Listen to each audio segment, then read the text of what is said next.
Olá, bom, hoje então a gente conversa um pouquinho sobre este livro de contos do Kafka chamado Um Artista da Fome, A Construção. A construção, na verdade, está mais para uma novela, e é uma novela inacabada, e nós temos aqui também 4 contos que compõem aí essa coletânea chamada Um Artista da Fome. Aliás, Um Artista da Fome é um dos contos mais conhecidos do Kafka e é o conto que dá título aí a essa coletânea. Mas tá, essas 5 histórias contidas aqui neste livrinho são, na verdade, as 5 últimas histórias escritas pelo Kafka. E com exceção da construção, foram publicadas em vida também. A coletânea Um Artista da Fome saiu em 1924, antes da morte do autor, que morre em 24, e a construção foi publicada póstumamente logo após sua morte. E por que seria importante manter essas datas em mente quando pegar este livro aqui para ler?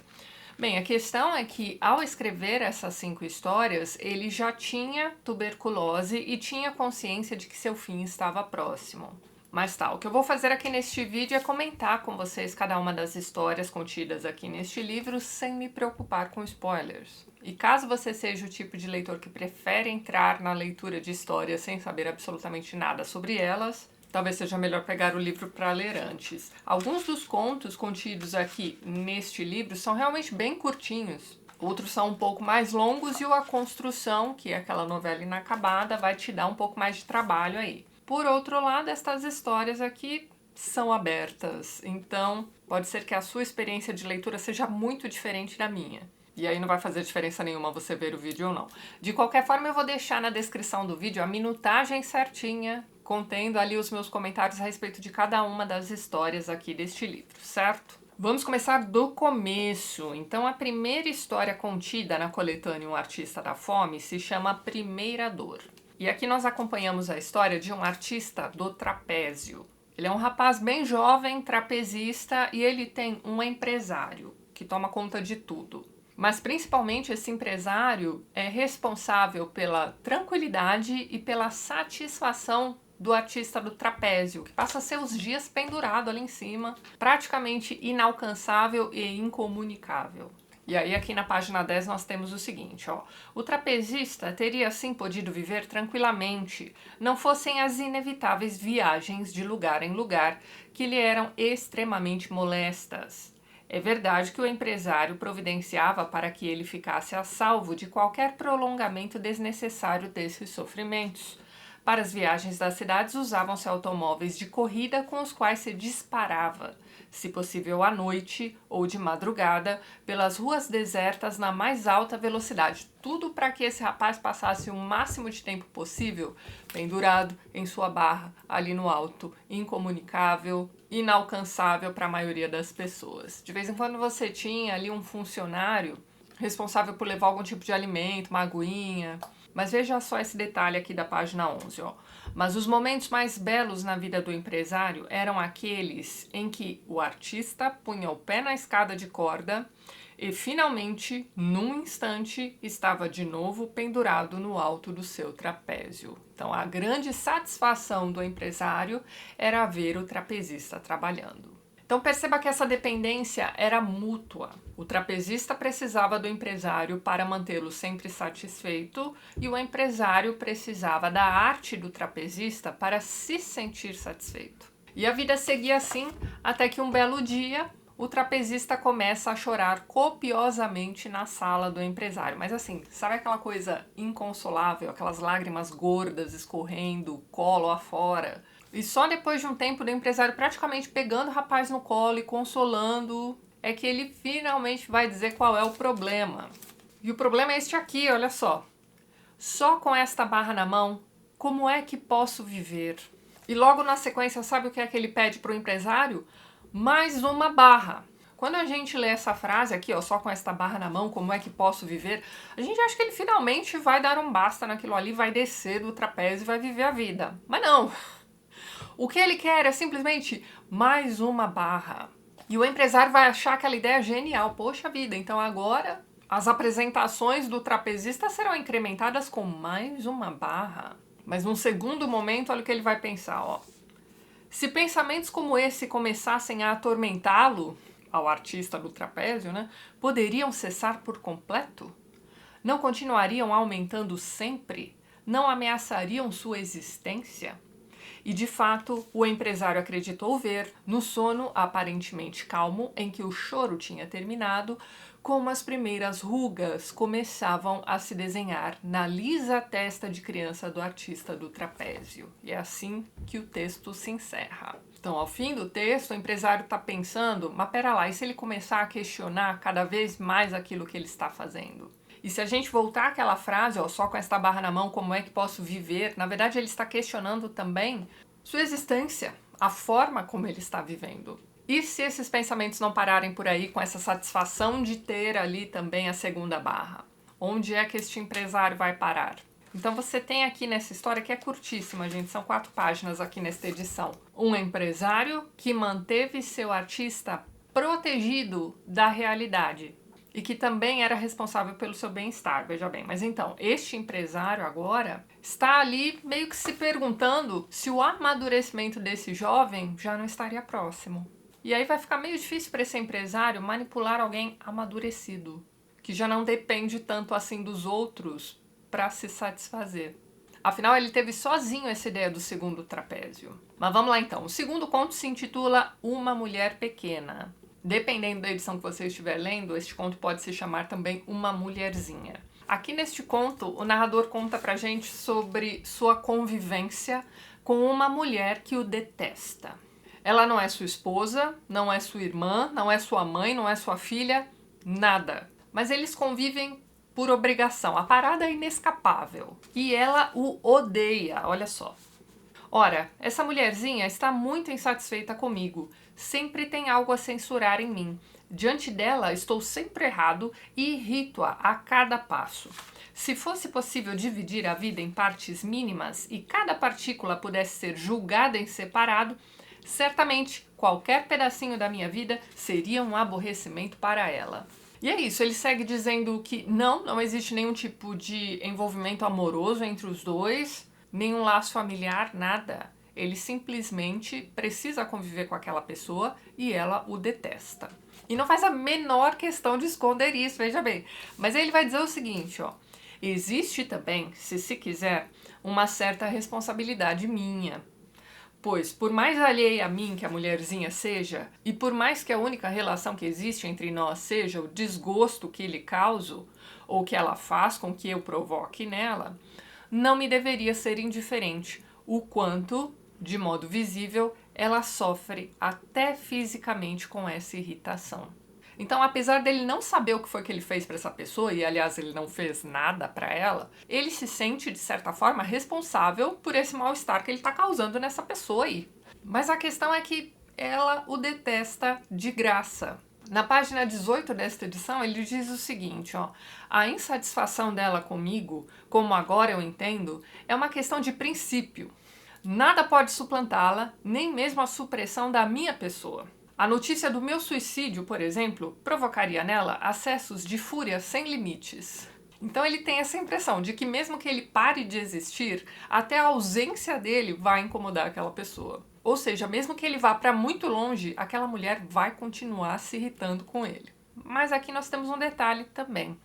Apesar dele se sentir de certa forma responsável por esse mal-estar que ele causa na outra pessoa, mesmo sem ter dado nenhum motivo para isso, ele vai dizer que isso não é exatamente um problema na vida dele. Ele poderia tapar este problema com a mão e seguir a vida. Mas antes ele vai dizer isso aqui, ó. Não tem nada a ver com o sentido real da coisa o fato de que, com os anos, eu me tornei um pouco inquieto. É que simplesmente ninguém suporta irritar quem quer que seja de modo contínuo, mesmo que se reconheça a falta de fundamento da irritação. Fica assim tranquilo. Começa-se a espreitar decisões, de certa maneira, só no plano físico, embora racionalmente não se acredite muito que elas estejam vindo. E é isso, é um conto sobre aquela sensação de... Você já precisou conviver em algum momento da vida, seja no trabalho, na escola, sei lá, com uma pessoa que te detesta sem que você tenha dado motivo? Então, esse conto é sobre isso, sobre essa sensação esquisita, sem nome certo, que nós vamos chamar aqui de angústia, da necessidade de conviver com gente assim. Você nunca fez nada para aquela criatura, mas ela tá lá torcendo para que você se lasque e se remoendo toda vez que ela se dá conta de que você não só existe, mas também conquista coisas na vida, mesmo sendo detestado por ela. Mas no fim das contas é isso, é só tapar aquela pessoa com a mão e seguir a vida. E na sequência aqui no livro nós temos um artista da fome, que é o conto que dá título aqui a esta coletânea. Aqui você tem este artista da fome, que é mais ou menos ali um faquir. Então aqui no começo do conto, o narrador vai dizer que antigamente o artista da fome era muito conhecido, reconhecido por sua arte, mas que com o tempo essa arte foi se perdendo. Então tá, nós vamos encontrar aqui como personagem principal este artista da fome hoje em dia. Só lembrando que este é um conto de 1922. Então, como essa arte foi se perdendo ao longo do tempo, o interesse por essa arte também se perdeu. Mas esse artista da fome aqui se tem alta conta, ele acha que sua arte é realmente digna de nota, ele acha que ele é um incompreendido por essa sociedade que aí está e que não dá valor ali à arte dele. Como o trapezista do primeiro conto, ele também tem um empresário que se preocupa muito com ele e que estabelece uma regra. Olha só, você só pode ficar em jejum por 40 dias, esse é o máximo. E quando ele vai chegando ao final desses 40 dias, ele já está definhando, ele está assim cadavérico, é um negócio assustador. Mas o próprio artista acha isso um absurdo. Depois do 40º dia, ele poderia muito bem continuar seu jejum ali a perder de vista. Mas ele tem aquele empresário ali que o está atrapalhando, certo? Num dado momento, ele vai dispensar esse empresário e vai assinar um contrato com um circo. Então ele acha que fazendo parte de uma trupe, né, de uma organização maior, de um esquema maior de artistas como ele, que ele vai ter mais destaque, que vão dar ali mais atenção à sua arte, né, enfim. Só que ao chegar ao circo, o que vai acontecer é o seguinte, vão armar para ele uma jaula em meio às jaulas dos animais.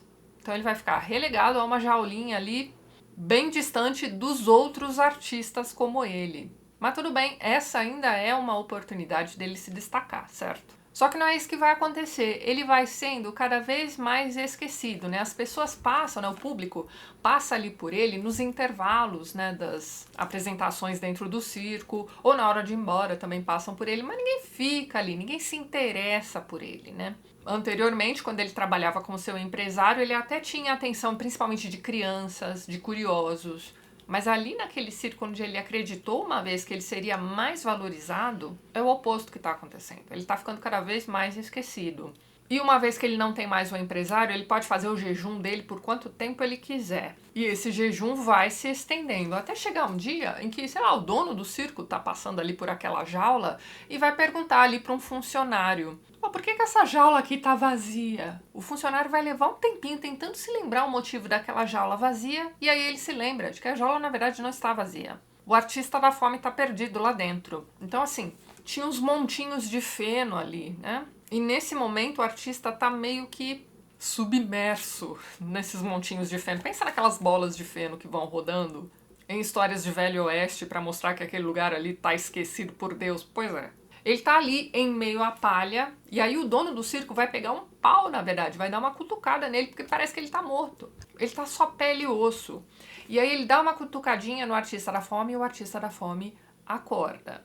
Mas tá absolutamente debilitado. Então o dono do circo coloca ali o ouvido à boca do artista da fome e vai tentar conversar com ele. Vai dizer: olha só, mas você continua jejuando e a única coisa que ele faz é pedir desculpas. E aí o dono do circo vai dizer: olha só, tudo bem, a gente te desculpa. E ele ainda vai dizer isso aqui, ó: eu sempre quis que vocês admirassem meu jejum. E aí ele diz: nós admiramos, por que não haveríamos de admirar? E aí ele diz: mas não deveriam admirar. E aí o que se segue é um diálogo em que ele vai dizer que ele jejua porque ele não pode evitar. É sua arte, é aquilo que ele sabe fazer de melhor. E quando o dono do circo pergunta a ele por que, né, ele precisa jejuar, porque ele não consegue evitá-lo, olha só a resposta do artista: porque eu não pude encontrar o alimento que me agrada. Se eu o tivesse encontrado, pode acreditar, não teria feito nenhum alarde e me empanturrado como você e todo mundo. Essas são as últimas palavras do artista da fome ele diz que ele só jejuou porque ele nunca encontrou um alimento do qual ele gostasse e morre. Então eles vão enterrar o artista da fome, limpar aquela jaula para a próxima atração. E qual vai ser a próxima atração? Uma pantera. E aí o narrador diz o seguinte, olha só. Era um alívio sensível até para o sentido mais embotado ver aquela fera dando voltas na jaula tanto tempo vazia. Então aquela jaula que estava preenchida por um artista da fome de quem ninguém nem se lembrava, agora está cheia de vida. E as pessoas se apinhavam para ver aquela pantera ali naquela jaula. Então nós temos alguns detalhes interessantes aqui neste livro. Nós temos alguns temas religiosos, né? Você tem o jejuador, né? O artista da fome, como um mártir. Mas aí é que tá, ele sofre pela pureza de sua arte, que é incompreendida por todos. Talvez ele buscasse alguma coisa de transcendente, né, que o jejum pudesse lhe trazer. Mas a verdade é que ele morre insatisfeito. Esse sofrimento auto-infligido não lhe traz nada de bom. Ele fica ali jogado num canto daquela jaula, totalmente esquecido por aqueles que não compreendem a sua arte. E ao final do conto nós temos essa revelação chocante, né, que é a de que ele jejua não exatamente pela arte em si, né? Nós somos levados a acreditar que é isso que acontece pelo narrador. Mas ele vai dizer que ele jejua por nunca ter achado nada para comer de que ele realmente gostasse. Então talvez aqui a gente possa entender que esse artista se isolava e jejuava naquele cantinho daquela jaula porque ele não encontrou aquilo que ele buscava, e o que ele buscava durante o conto todo era a satisfação de ser admirado, né? De ter sua arte admirada por todos. E é isso, morreu sozinho, esquecido e incompreendido. Mas de qualquer forma a gente tem aqui também aquela simbologia do número 40. Então no Antigo Testamento, por exemplo, nós temos ali os 40 anos que o povo de Israel ficou perambulando no deserto, né? Isso era um castigo por eles terem adorado ali um bezerro de ouro. Isso enquanto Moisés subia o morro, né, para pegar ali as tábuas com os 10 mandamentos, aquela coisa toda. Então, enquanto isso o povo vai lá, se cansa de esperar Moisés voltar e faz ali um bezerro de ouro. Deus já tinha dito que eles não podiam adorar nenhum outro Deus, mas tá.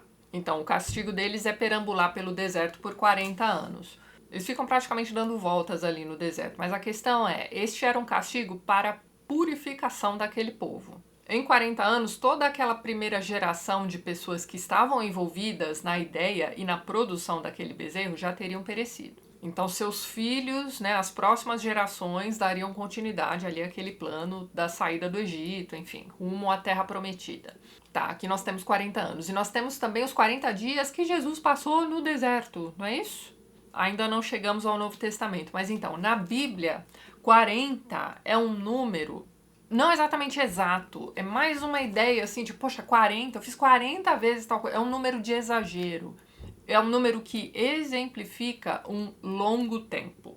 Então, 40 dias de jejum, para e pensa, ó, a gente não aguenta direito nem um dia de jejum, a não ser que você tenha o costume de jejuar com frequência. E aqui a gente não tá falando do jejum intermitente, não. É jejum, é sem comer nada por 40 dias. E ele ficava tranquilamente 40 dias ali, sem sentir a menor falta de qualquer alimento. Ele poderia muito bem passar mais de 40 dias ali no seu jejum.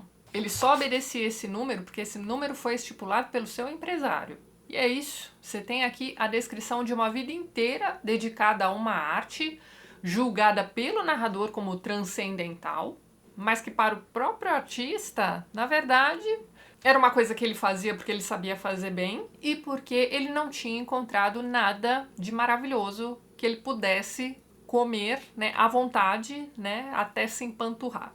Como nós e todo mundo, veja bem. Quando ele diz isso aqui, o que ele está dizendo? Olha só, vocês ficam aí se empanturrando enquanto eu não vejo graça em nada disso aí que vocês estão comendo. Enquanto tá todo mundo por aí pensando, nossa, metamorfose, o processo, o castelo. Talvez ele esteja assim, isso aí é só o que eu consegui escrever, já que eu não consegui escrever nenhum Fausto, nenhum, sei lá, Guerra e Paz. E aí a gente pode até ficar especulando sobre a intenção do autor ao escrever este conto, né? Mas, sinceramente, eu não sei se dá para falar da intenção do autor sem ter lido, de repente, os diários dele, ou algum lugar em que ele tenha escrito qual foi sua real intenção ao escrever estes contos. Eu tenho para mim que essa discussão sobre a intenção do autor é puro exercício de especulação mesmo. O que a gente sabe de fato é que no período em que ele escreve estes contos, ele estava sofrendo de tuberculose e já sabia que aquele seria seu fim.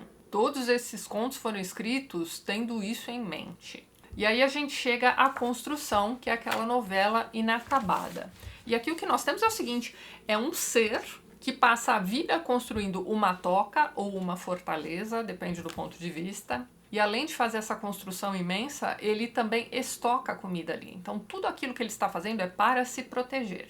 Mas num dado momento ele começa a ouvir outra criatura, que pode estar tanto do lado de fora da construção ou até mesmo dentro dos labirintos que ele mesmo havia construído. E a questão aqui neste conto é que a qualquer momento este confronto será inevitável. Ele vai precisar enfrentar aquela segunda criatura. E aí, essa criatura se aproximando seria o quê? Seria Hitler batendo na porta ou a tuberculose que já já se apossaria de tudo? Talvez as duas coisas. Este conto aqui especificamente já é uma leitura bem arrastada. Mas aqui você tem esse desespero dessa criatura que passou a vida construindo aquela fortaleza para se proteger e agora está sendo ameaçada por uma outra criatura. E vocês perceberam que eu pulei Josefina, não é mesmo? É que eu acho essa história chatíssima. É a segunda vez que eu leio esse conto. A primeira vez foi neste livro aqui, ó. Nessa antologia de literatura fantástica aqui. Vocês lembram desse livro? Essa aqui é uma coletânea, né? Uma antologia de contos fantásticos, compilada pelo Jorge Luiz Borges e seus amigos, né? O Adolfo Bioy Casares e a Silvina Ocampo. Mas então, particularmente prefiro a tradução contida aqui nesta coletânea, que hoje em dia tem uma outra capa, é publicada por outra editora, vocês estão vendo aqui ao lado. São duas traduções bem diferentes deste mesmo conto. Se você estuda Kafka, eu sugiro fortemente que você coteje aí essas duas traduções. Mas então, não importa em que tradução eu leio este conto, eu vou continuar achando chatíssimo. Então, você só vai entender logo de cara, ou seja, nos primeiros parágrafos, que Josefina é uma camundonga se você tiver aí na sua edição o título alternativo. Então, o título do conto é Josefina, a cantora, ou O Povo dos Camundongos. Mas a sacada aqui deste conto é a seguinte: esse povo dos camundongos muito se parece com o nosso. E eles, inclusive, dão muito valor a iniciativas artísticas ou culturais, porque, isso é arte ou isso é cultura, mas vá vendo. A verdade é que Josefina, a diva, a cantora que move as massas, não sabe cantar. Aplique isto aqui a tudo que nos rodeia e que já venha com aquele rótulo contendo a informação de que isso é cultural, portanto não se deve criticar. Este é um conto de 1924, veja bem. Então perceba que apesar de eu achar este conto chatíssimo, né, Josefina me irrita profundamente, a forma como o povo dos camundongos também entende a arte da Josefina, não só aceitando tudo aquilo, mas também apoiando aquilo. Então perceba que apesar de eu achar este conto chatíssimo, eu entendo, né, que ele tem aí seu valor. E ele levanta uma discussão muito interessante. Aliás, duas, né? Porque além dessa forma como o povo dos camundongos entende a arte e a glorifica, mesmo sem entender muito bem o que é aquilo, mesmo sem saber exatamente o que é que eles estão glorificando, né? Você tem aí essa questão da alienação. Você tem também a questão de que essas pessoas aceitam e apoiam Josefina e sua arte porque elas passam o dia inteiro preocupadas, né, com o seu trabalho, com a produção, com a sua própria subsistência. Então, quando elas compram aqueles ingressos para assistir a Josefina, elas estão fazendo aquilo para se esquecer dos problemas do dia a dia, das vicissitudes da vida. Do jeito que a coisa é retratada aqui neste conto, parece que é tudo muito robótico. Então, talvez a gente possa dizer que é possível enxergar aqui neste conto uma certa crítica ao nosso estilo de vida, né, na correria do dia a dia, que nos impede de apreciar a arte como ela deveria ser apreciada. Mas a questão é que a grande artista aqui desta história é a Josefina, que não canta, apenas guincha. Então é o tipo de história que vai fazer a gente pensar em quantos artistas existem por aí, e aqui a gente não está limitando apenas ao cantar, né, enfim. Você pode pensar em qualquer área artística, né? Quantas pessoas existem por aí que têm sua arte enaltecida, mas no fundo você sabe que eu estou enaltecendo aqui, mas eu não tenho certeza absoluta de que isso aí seja realmente bom. A verdade é que poucas vezes, em geral, a gente para fazer esse tipo de reflexão. Mas nada disso me faz olhar pra Josefine como, nossa, que conto maravilhoso. Não, é chatão mesmo. Mas é isso aí, pessoal. Fica a recomendação aqui pra vocês. Um livro de contos bacana. Pra mim é uma leitura irregular, mas mesmo assim são contos que dão aí muito pano pra manga. Vale muito a pena a leitura. Vocês precisam conhecer pelo menos O Artista da Fome. Deixo aqui minha recomendação para vocês. Antes de encerrar este vídeo, gostaria de mais uma vez agradecer a todos os apoiadores do canal. Vocês estão vendo aqui ao lado os nomes de todos eles. Na descrição do vídeo você também encontra todos os links para os perfis literários do pessoal que apoia o canal e que também produz conteúdo sobre livros aqui no YouTube e no Instagram também. Caso você queira se tornar um apoiador do TLT, dê uma olhadinha no primeiro link que eu vou deixar na descrição deste vídeo. E é isso então. A gente se vê nos próximos vídeos do canal. Um beijo grande e até mais!